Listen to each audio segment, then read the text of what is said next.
After a tiring day at work, I returned home to discover my wife was not there. I called out her name as I climbed the stairs and announced my return. She responded, saying she would be down shortly, using our familiar playful nickname exchange. We had developed this habit since we first met at a costume party where I had dressed up as Tarzan. During our initial encounter, I accidentally nearly bumped into her. Upon apologizing, she jokingly pointed out my Tarzan costume and then gestured to her own attire, indicating she was Jane. We shared a laugh, and from that moment on, we became known as Tarzan and Jane. We'd been happily married, or so it seemed, for what felt like 5 years. I cracked open a beer, settled onto the couch, and flicked on the 6 War News. As Jane descended the stairs, my eyes widened in disbelief. She wore my favorite little black dress, reaching mid-thigh with a daring neckline that, while not extravagant, certainly wasn't modest. I knew it was backless, meaning she skipped the bra, yet her movements gave it away. Adorning her neck was the anniversary necklace I'd given her just a month prior. I reached for my phone to capture the moment, though uncertain why. Wow, I didn't realize we had plans. Let me freshen up and change. By the way, where are we going? Nowhere. Robert Cohen invited me to dinner and dancing tonight. I'll likely be late, so don't wait up. Bob Cohen, the notorious womanizer who got banned from all company parties, he's not like that. It was just a misunderstanding with a paranoid husband that caused the issue. Well, there's a paranoid husband here too, and he says you're not going out with him. I'm not your possession, she retorted, making her way to the door. Maybe not, but when we exchanged vows, we committed to each other. It means something to me. I thought it meant something to you too. Don't be so old-fashioned. It's the 21st century. Nobody buys into that anymore. Really. I wish you'd mentioned that sooner so we could divorce and date whomever we please. Divorce? She laughed incredulously, heading out. Following her, I grabbed a familiar item from the closet as Alexis pulled into the driveway. Here's Robert. Order yourself dinner. She laughed. Jane, I called. As she turned, I ripped off her dress, leaving her in just a tight black thong and heels. She hesitated, then dashed back inside. I headed for the Lexus, gripping the Louisville Slugger in my hand. Cohen hastily retreated, leaving tire marks. Nodding to neighbors and enjoying the spectacle, I returned indoors, stowing away the bat. I grabbed another beer as the first had warmed and settled in, awaiting the inevitable confrontation. I didn't wait long before Jane stormed downstairs, wrapped in a bathrobe, her anger palpable. Her words flowed in an endless tirade, reminiscent of Paul Simon's lyrics. Some of the phrases were ones I'd never encountered even in the Bible. I simply sat there until she cooled off. What were you thinking? What was your plan? I queried. I don't know. Our lives have become so monotonous, lacking the joy we once had. How come I'm only learning about this now, and the times I suggested something different? You were always too busy, uninterested, or disgusted. Even if you could somehow justify infidelity, why embarrass me by attempting to publicly humiliate me because I didn't want to cheat? I thought if I told you it wouldn't be cheating, I explained. That's the most absurd thing I've ever heard. Being in bed with someone else without my consent is unquestionably cheating. Maybe you'd allow me, she said, looking hopeful. You're out of your mind. I need to leave before I say or do something we'll both regret, I declared, grabbing the keys and darting out before she could rise from her chair. I did what any other manly man would do. I sought refuge in my favorite bar to drown my sorrows. What's wrong, John? Sam asked, sliding another bottle toward me. You seem like you've lost your closest companion. Perhaps you're not too far off, Sam. When I got home tonight, Jane was dolled up and informed me that she'd be returning late from work with some guy, and that I shouldn't wait for her. You obviously declined, Sam presumed. Of course I did. What kind of idiot do you think I am? I was about to wipe the grin off his face when he said, I'm just pulling your leg, man. So what happened next? She began spewing the usual nonsense about not belonging to me. That loyalty is outdated. I guess you didn't buy into it. You got that right. I understood it loud and clear. Right then, This guy pulled into the driveway and Jane headed for the door. "What are you saying?" "What did you do?" I fetched a persuasion tool from the closet, followed her, and ripped off her dress right there on the street. She froze momentarily, then realized the neighbors could see her in her thong and rushed back indoors. I went to the car with my Louisville Slugger and the guy bolted. "Looks like a win for you. So why are you here at my humble establishment?" The victory was short-lived. I was enjoying a beer when she descended, sulking like a bear. After she calmed down, she resumed her nonsense. Our bed life was routine. It wouldn't be cheating if she didn't do it behind my back if I consented.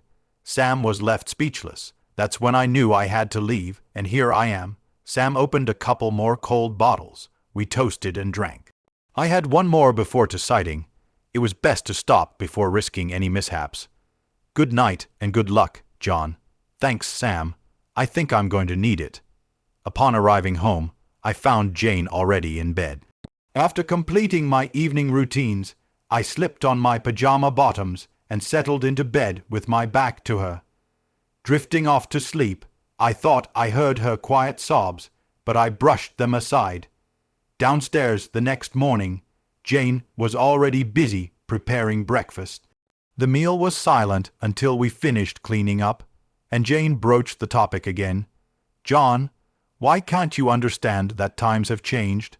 No one expects to commit their entire life to just one person." "Well, I don't feel alone, and about spending our lives with one person, neither of us were inexperienced. We dated others," I countered. "You know that's not what I'm getting at. We were young then, barely knowing where life would take us. Now we've had more life experiences, more chances for comparison," Jane argued. "I don't need to compare anything. I compared plenty before proposing to you. I chose you because I knew you were the one I wanted to spend my life with. When you said yes, you confirmed you felt the same," I reminded her. "Were you being truthful?" "Yes, but what about you? Have you changed your mind? If so, maybe we should consider divorce," I suggested. "I don't want a divorce," Jane admitted. "Well, you can't have it both ways. If you don't want a divorce, then you need to let go of this idea," I asserted. "Going down," she murmured. "I don't want a divorce." "So it's settled," I stated, though uncertainty lingered. Despite Jane's claim of abandoning the notion of another man, I couldn't shake my suspicions. Every time she returned home later than expected, especially without calling, I fretted she might be pursuing an affair. I began monitoring her discreetly, no private investigator, bugs, or GPS trackers. Just guess who all visits for lunch and unexpected phone calls. Since she unbrewed between us, affecting our closeness, which became less spontaneous and more cautious, lacking passion, and then it happened. Eventually, I lost my patience. "Jane, I want a divorce," I declared. She was stunned. "But I thought we were okay," she protested. "Really? Do you honestly believe everything is fine between us? That we're anywhere close to where we used to be when everything was truly fine?" I challenged, and she shook her head in response, telling my parents was tough. They couldn't comprehend why we couldn't salvage our marriage. When my father-in-law confronted me, I showed him a compromising photo of Jane, and he recoiled. We faced scrutiny from the family, and I allowed guilt to consume me to spare Jane embarrassment. But ultimately, I had to reveal the truth to everyone and expose her intentions. Confronted by her family's disappointment, Jane sought solace for me. "John, is there anything I can do to change your mind about the divorce?" she pleaded. I pondered and came up with a condition she'd likely never agreed to. "Okay, Jane, I won't halt the divorce, but I'll postpone it on one condition," I proposed. Her demeanor brightened. "Anything, John, anything. Be cautious when you say that." "Anything encompasses a lot," I warned. "I'm not concerned," she replied confidently. "I'm sure you won't go overboard." "What's the condition?" she inquired. "I'll permit you to date other men as long as I can date other women," I stated. I could have sworn I saw a smirk before she masked it with a sugary smile. "Of course, John, that sounds fair. That settles it." I bet she didn't anticipate I could find another woman. "But there's more," I interjected. "What? You can't start dating until I've secured a date myself," I stipulated. She seemed perturbed. I knew she had a guy in mind, and she must have been anxious about what would happen if I couldn't find anyone. I decided to throw her a lifeline. If I can't find a date within 2 weeks, then you can go ahead with your plans, I added. It brought out one of the brightest smiles I'd seen from her in weeks. She wrapped her arms around my neck and kissed me. That's fantastic, John. Thank you, you'll see. This will be just what we need to breathe life back into our marriage. Yes, it'll either revive it or flush it down the drain. A few days later, she was taken aback when I informed her that I had a date and suggested arranging a double date for the following Friday. She probably thought I was bluffing, assuming she'd have a date while I sat at home alone. Little did she know I had arranged a date that I hoped would put an end to this madness once and for all. On Monday, I took an extended lunch break to shop for new clothes and left them in the car. I left work early on Friday to get my hair done and return home before Jane. Sneaking into the guest room with my new attire, I was in the shower when I heard the garage door open. After shaving and brushing my teeth, I headed to the bedroom to finish getting ready. I think I caught her off guard when I emerged from the guest room in my new outfit and with a fresh hairstyle, but she quickly composed herself. I informed her that Robert would pick me up at 6:30 and that everything was arranged. We had reserved a table at Amelia's for 7 under my name in case she arrived before us. Then I walked out the door. What Jane didn't know was that we had a new colleague at work, Candide DeSantis. Candide was a stunning redhead who turned heads of every red-blooded American man as she passed by. Despite being completely professional, she piqued curiosity among office gossips. We struck up a casual friendship, and when she occasionally flirted with me, I politely displayed my wedding ring. Naturally, she was intrigued when I invited her for a drink after work. I arrived at the bar before her, lost in thought as she entered. "So, John, what happened to pull the last American Boy Scout out of his shell?" she teased with a laugh. A glimpse of my despondent eyes wiped the smirk off her face. "Oh, John, I'm so sorry," she said, placing a comforting hand on mine. "I didn't mean to tease you, but you're usually so straightforward. You look like you've lost your best friend." Tears welled up in my eyes, and I turned away. She draped her arm around my shoulders and led me to a table, and I ordered a drink. Patiently, she waited as I gathered my composure and recounted my woes. "Well," she said, "there's only one thing to do." "We?" I questioned, surprised. "Yes, we. I'll be your date." For the first time since Jane concocted this crazy plan, I laughed. "Why are you laughing?" "I'm serious," she insisted. I stared into her eyes, half expecting a prank that never came, and realized she meant it sincerely. Why me? I know you don't mess with married men. Damn it. You mess with single men either." If they thought they had half a chance, all the straight people and half the gay people in the office would be lining up to date you, I exclaimed. "I'm not merely seeking a date. As you mentioned, I can date any guy I want." "I'm fond of you. Perhaps it's because you don't always eye me up," she confessed. "Yes," I acknowledged, "not always. I understand there are moments when you do. You'd have to be oblivious to never do so. But you consistently treat me with respect when we interact. You value my ideas, supporting me when others dismiss them because they originate from me.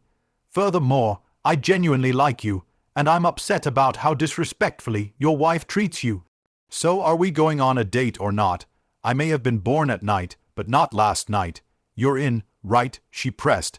I finished my drink and escorted Candide to her car. She shared her number, gave me a friendly hug, and departed. Having at Candide's house, I anticipated that my life was about to take an intriguing turn. I barely had a chance to step out and open the car door before she reached it. Standing a bit taller than Jane, but still shorter than me, unlike Jane's infamous LVD on her regrettable date, Candide donned a knee-length dress with a slit on the left side, almost reaching the hip. The emerald green hue complemented her wavy, vibrant red hair cascading to her waist.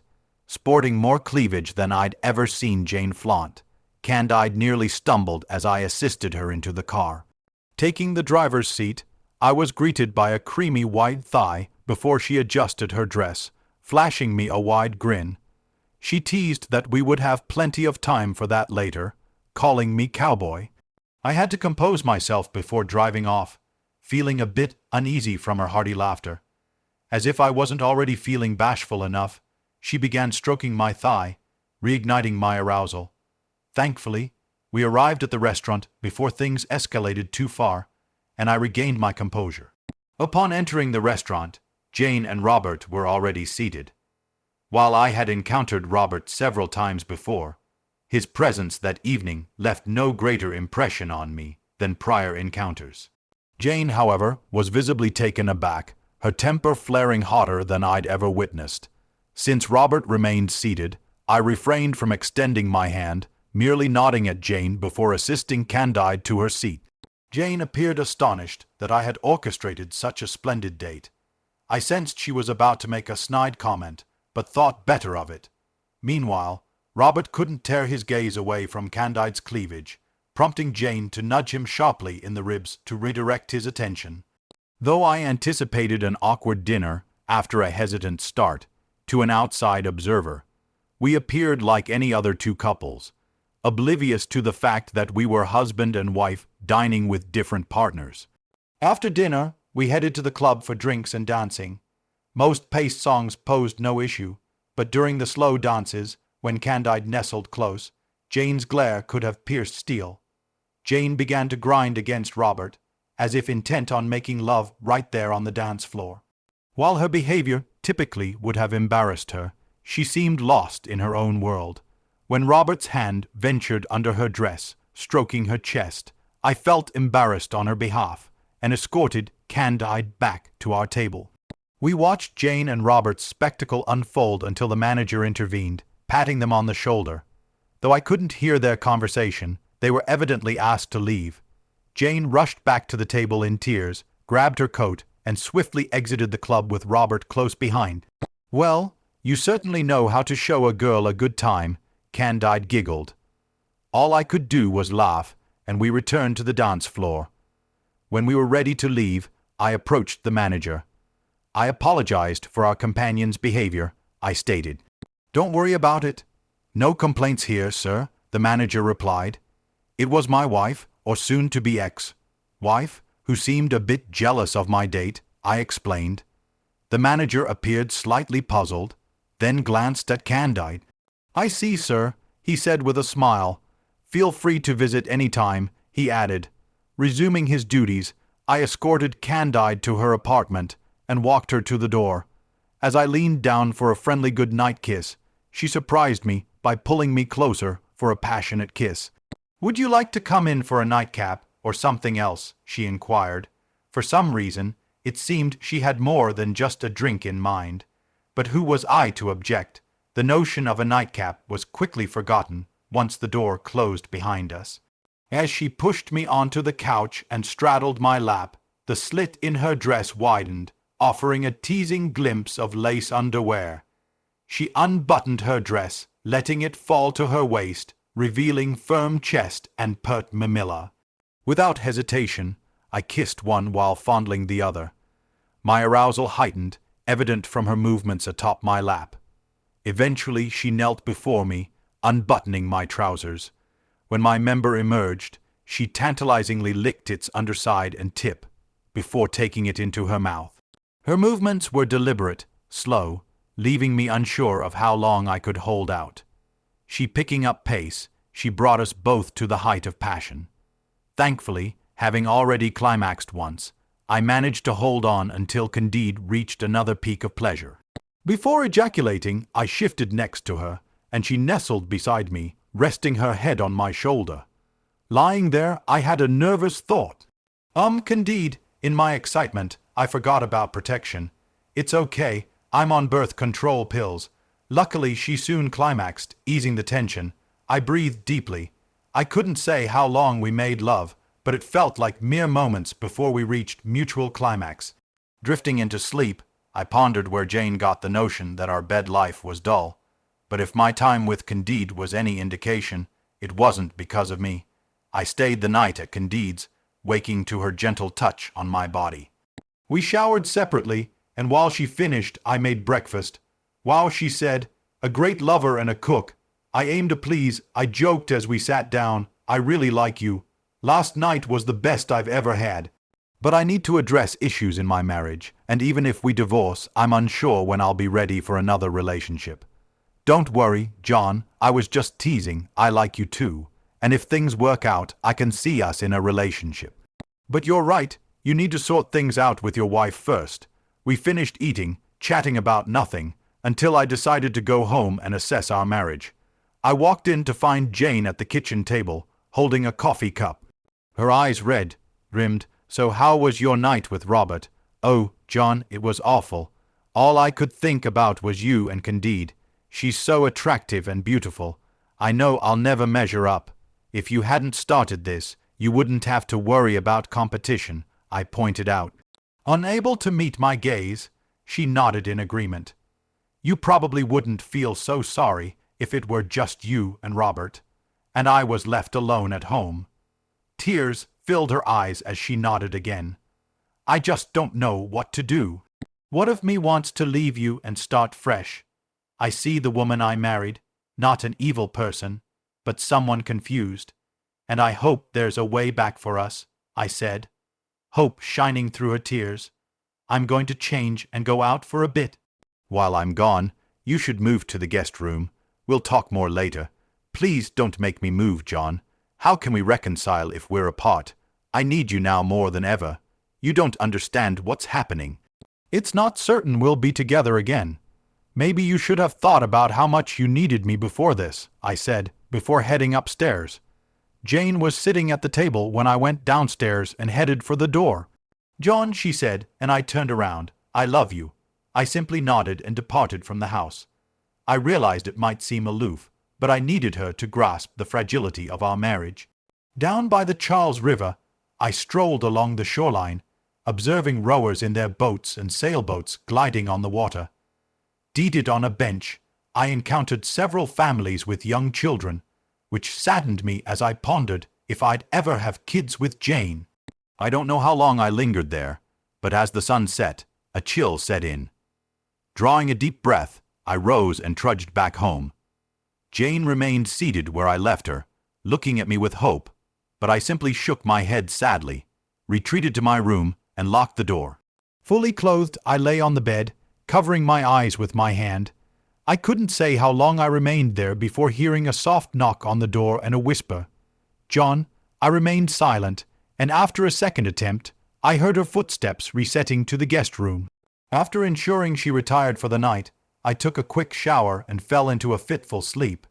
When I descended the next morning, Jane had prepared a hearty breakfast. Surprisingly, I had a good appetite, while Jane merely picked it at her food. John, she said, do you think we should consider seeing a marriage counselor? I contemplated the idea. I wasn't well versed in counseling. Would they try to persuade me to accept Jane's actions? If so, I could simply walk away. Did I want to salvage everything? One thing I gleaned from my time with Candide was that our bed life had grown mundane. Is that something I truly desire? I still harbored anger that Jane never communicated her grievances. I resolved that my love for Jane was worth fighting for, at least for now. All right, Jane, let's give counseling a shot. She nearly leaped from her seat. Let's be clear, I asserted. I won't tolerate a counselor pushing to salvage our marriage. It may or may not be salvageable. I won't entertain any ulterior motives. Her disappointment was palpable. She likely hoped for a sympathetic counselor who aligned with her modern beliefs. Nevertheless, she reluctantly agreed. The counseling sessions proved surprisingly fruitful. Jane came to realize how her reluctance to collaborate contributed to her dissatisfaction with our bed life, and I recognized the need to be more assertive. We delved into our desires, expectations, and needs regarding our bed life. While the counseling helped address many issues, I couldn't shake the betrayal I felt, even if I didn't allow it to fully consume me. Despite my attempts to reassure Jane regarding Candide, her insecurities persisted. I explained that while I had some feelings for Candide, I wasn't in love with her, and our date was merely a rebound. However, she struggled to accept this. Ultimately, we decided on an amicable divorce. Once the divorce was finalized, I took stock of my life. No, I didn't reach out to Candide immediately.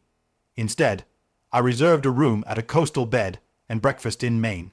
It was off-season, fitting my summer mood. I simply wanted to unwind and reflect, figuring out my next steps. When I returned, I phoned Candide. We dined together, and I allowed her to tuck me in, though it was more for solace than desire. The following morning, as we lounged in bed, I idly toyed with her nipple. "Penny, for your thoughts, John. Just contemplating how simple it would be to ask you to stay forever. And the easy path isn't always the best one."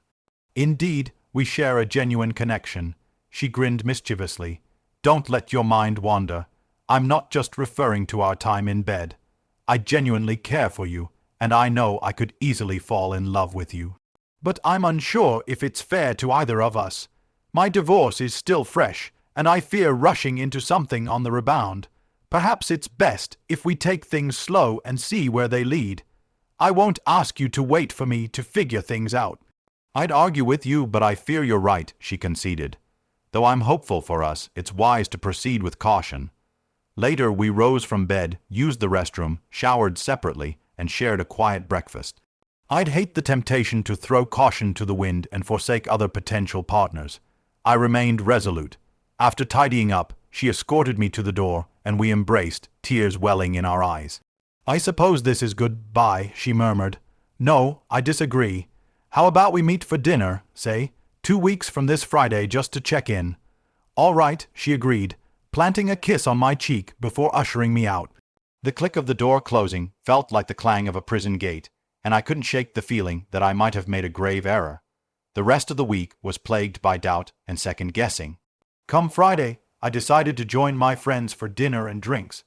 We sat in a secluded booth near the back, with me facing the entrance. As we finished dessert, I spotted her entering with a tall, handsome man. Who was I kidding? He was undoubtedly tall and handsome. I grappled with whether to approach and greet them, but concluded it wouldn't align with our agreement. Witnessing how swiftly she seemed to replace me left me torn. Perhaps I'm a coward, as I waited until she excused herself to the restroom, before hastily settling the bill and bidding my friends good night. I resented her for moving on so quickly, and even more so myself. It was a decision we both consented to. One thing was certain, I needed to move forward. Considering myself a decent catch, I had no trouble securing a date for the following Friday night. Her name was Cheryl Thompson, a secretary for one of my clients with whom I'd shared damageless banter in the past. She knew of my previous marriage, but readily accepted when I clarified my current status is divorced. I always found Cheryl appealing in a professional sense, but I wasn't prepared for the stunning sight that greeted me at her doorstep, and I'm sure my surprise was evident. "I think I've prepared quite well," she remarked. "That's an understatement. Do you look ready to head out?" "Yes, just let me grab my raincoat." I assisted her in donning the cloak, and we embarked on our evening. Dinner proceeded with the customary small talk of a first date, although aside from discussing my divorce, she was taken aback by Jane's actions. Over coffee and dessert, I decided to lay my cards on the table. "Cheryl, I don't want to deceive you. Before my divorce, I became involved with someone, and afterward we became quite serious. We both felt uneasy about the pace of our relationship and the risks involved in rebuilding, so we agreed to see other people for a while. I don't want you to think I'm just using you as a placeholder. I'm completely open to wherever this might lead. Our laughter had a delightful ring to it. John, this is only our first date. I don't expect any commitment, but I appreciate your honesty. Let's just take it one step at a time and see where it goes." With that awkwardness behind us, we enjoyed a delightful evening, culminating in a warm kiss on the lips and plans for another date the following Saturday. Meanwhile, I had a dinner engagement with Candide on Friday, and I had no clue how it would unfold. As I held her hands, she looked as beautiful as ever. We chatted casually on our way to the restaurant, but once we placed our orders, she grew serious. "You know, I saw you." I arched an eyebrow. "I was having dinner with friends, and I spotted you. I was going to come over and say hello." but when I returned from the restroom, you were gone. I felt a bit puzzled. I know we agreed to see other people, but seeing you with another man so soon, well, I suppose I felt a twinge of jealousy. It's silly, I know, but John, you had no reason to be jealous. Stefan is an old friend whom I hadn't seen in ages, and when he called, I decided to take a break and accept his dinner invitation. I'm sorry if it bothered you, no need to apologize. Any turmoil was in my own mind. Actually, it motivated me to get out there and ask someone else out. We had dinner last week. Now it was her turn to raise an eyebrow. Should I be jealous? She asked with a smile. Oh, I don't think so. Although we have another date planned for tomorrow night. We're both on the same page about no commitments. Just two people getting together to enjoy each other's company. That's sweet, she said, with a wistful smile. You deserve to have a good time. Our conversation was saved from further awkwardness by the arrival of our meals, and we shifted to more pleasant topics. Would you like to go dancing? I asked, holding the car door open for her. No, I think it would be best if you took me home. She drove home in silence, gazing out the window. When we reached her door, we shared a kiss, perhaps with a bit more intensity than intended, and then gently parted ways. Please stay in touch, John, she said. I will, I assured her. Good night, Candide, I said quickly, retreating to my car before any further temptation arose to invite her inside. My date with Cheryl went smoothly, and our good-night kiss was more passionate, accompanied by some light touching. However, we decided to call it quits before things escalated too far. By talking to Candide about, once a week, our paths never seemed to cross. I'm not sure if we were unconsciously avoiding each other, or if it was just fate. I saw Cheryl a few more times, and we even ended up in bed together. It was enjoyable, but there was no real spark. After our third night together, Cheryl dropped a bombshell on me. John, I think this should be the last time. What? I thought we were doing fine. Yes, maybe even too well. Your words don't make sense now, John. When we started, we agreed no commitments, and I said I wasn't looking for any commitment. I didn't have any then, and I still don't, but I'm starting to develop feelings for you. And if we continue, I think it could lead somewhere. I'm just not ready for that. I'd rather end it now, before feelings deepen, and it hurts even more later. I hope you understand. In a strange way I do, so while it hurts, I'll move past it. I got dressed, kissed her on the forehead, and headed for the door. Good night, Cheryl. Good-bye, John, she said with a sad smile, tears shimmering in her eyes as she closed the door. As I closed the door behind me, I contemplated my next move. That next step involved a string of women, some one-night stands, some short-lived relationships, though none as serious as with Cheryl. Eventually, I realized what was missing from my life and picked up the phone. Hello, she answered. Candide, it's me, John, I said, momentarily forgetting she had caller ID. Candide, I don't know how you're doing, but I'm no longer lost in the wilderness. I've had more rebounds than a pinball machine, and I'm on the upswing. If I still have a chance with you, I want to come home. There was silence on the other end, and I feared I had missed my opportunity. How soon can you get here? Jane didn't end up living a solitary life surrounded by cats or seeking employment in a Mexican brothel. While I wasn't particularly interested in her whereabouts, mutual friends informed me that she was dating, although nothing seemed too serious. Candide expressed interest in inviting Jane to our wedding, though I wasn't sure it was a good idea. I didn't mind, but Jane declined, sending a thoughtful gift instead. I was surprised when Candide struck up a casual friendship with Jane, occasionally meeting for coffee or shopping. It didn't bother me, though it was certainly unconventional. About 6 months into our marriage, I returned home to find Candide dressed to go out. Oh, I thought, here we go again. Luckily, my concerns were unwarranted. Go change. Jane and I are meeting at Amelia's for dinner, she informed me. I know you two have become quite friendly, but don't you think this is a bit much? I questioned. Don't worry, darling. My madness has a method, she assured. Knowing I couldn't argue with her when she had her mind set, I simply shrugged it and went to change. On arrival, Jane was already waiting, and the situation felt awkward. Candide and Jane exchanged cheek kisses, a common custom among women, while I stood feeling out of place. None of us seemed to know how to proceed until Jane broke the silence by expressing her pleasure at seeing me and complimenting my appearance.